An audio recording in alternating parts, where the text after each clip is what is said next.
So, what makes a service leap ready? Something that you can take the jump away from your 9 to 5 job and go directly into this after some time.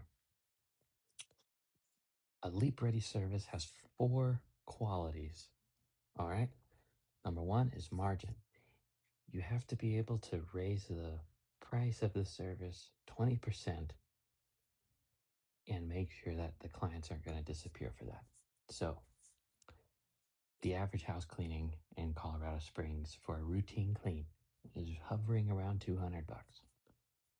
You have to be able to raise it 20% over the 200 to be able to make sure that it's sustainable.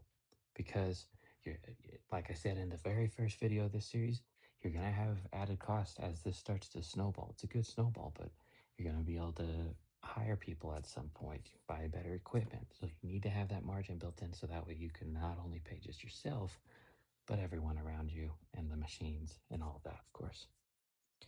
You need to make sure that it is something that is repeatable. So that's why I was talking about recurring service.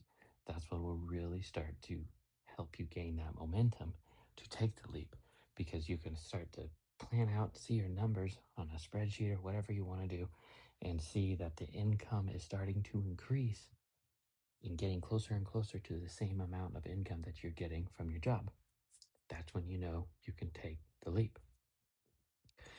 Another thing is, like I've touched on before, but it's the simple delivery. You're at a coffee shop or in line at the Walmart, and someone's like, oh, the cashier's like, oh, what do you do? Oh, I clean houses. Boom, done. You never know. And I can't tell you how many times I have gotten a client from just saying that. Someone is going to stumble across you and actually need your service. And the other thing is the service able to be delegated?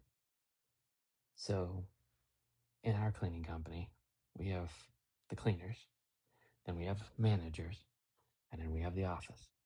So back when I started, I was doing all of it. And you can imagine how that was. I'm driving to a job, answering a phone call, and then going back to fix the mistakes that I've made or going to go do an estimate. I mean, when you first start out, that's how it's going to be. You're going to be doing everything.